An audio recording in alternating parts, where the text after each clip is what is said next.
Қазақстанда медиация туралы заң 2011 жылы қабылданды. Мамандардың пікірінше медиация институты өзінің тиімділігін дәлелдеді. Соңғы уақытта сотқа жетпей шешімін тапқан тұрмыстық дау-дамайлардың саны артып келеді. Жыл басынан бері 64 даулы іс медиацияның ықпалымен шешіліп келеді.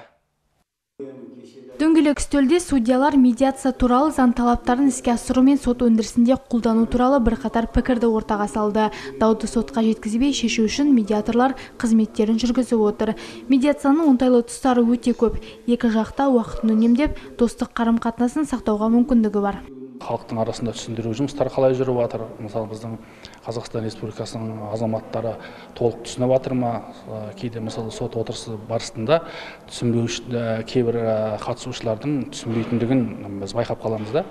Яғни біздің өз менталитетке сай үйренген, маған соттың шешімін қажет ету деп, маған соттың шешімі қажет деген пікірлер айтылады да. Бұл кезде мысалы медиация дегеніңіз ол екі тарап өзі келісіп, заң бойынша мысалы шарттарын өздері айтып, қандай жағдайда дауды шешу туралы екі жақ өзі ұсыныс тастайды да, сол ұсынысты сот ұйғарым арқылы бекітіледі.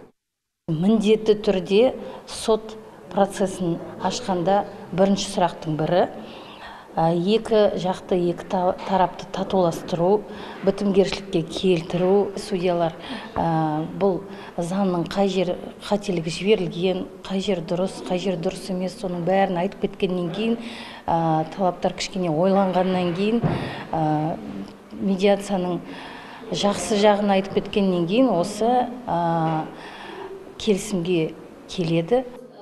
Медиацияның қоғамдағы маңызы орасан. Дауласушы тараптардың өзара қолайлы шешімге қол жеткізуі ел тұрақтылығына әкеледі.